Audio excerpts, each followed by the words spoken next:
దౌర్జన్యాలు, దాడులు.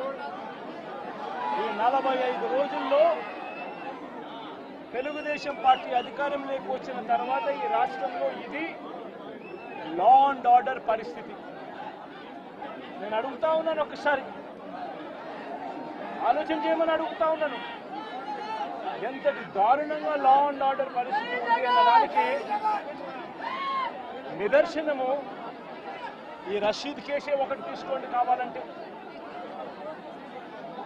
రషీద్ కేసే ఒకటి కావాలంటే తీసుకోండి.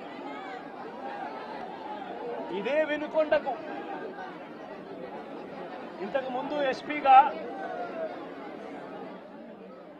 రవిశంకర్ రెడ్డి అని చెప్పి ఇంతకుముందు ఎస్పీగా ఉన్నారు. మంచి ఆఫీసరు, అప్లైట్ ఆఫీసరు. ఎన్నికల వేళ వీళ్ళకున్న పలుకుబడితో ఆ ఆఫీసర్ను తప్పించేశారు. తర్వాత వీళ్ళకు కావలసిన అధికారిని, బిందు మాధవ్ అనే అధికారిని ఎస్పీగా తెచ్చుకున్నారు. ఈ బిందు మాధవ్ అనే అధికారి ఎస్పీ ఎంత అన్యాయస్తుడనంటే, ఈ అన్యాయమైన ఎస్పీని సస్పెండ్ చేస్తూ ఎన్నికల కమిషనే స్వయంగా నిర్ణయం తీసుకుని ఈ బిందు మాధవ్ అనే అధికారిని సస్పెండ్ చేశారు. దాని తర్వాత ఎన్నికల కమిషనే మల్లికా గర్గ్ అనే ఒక మంచి ఆఫీసర్ను పెట్టింది. ఆ ఆఫీసరు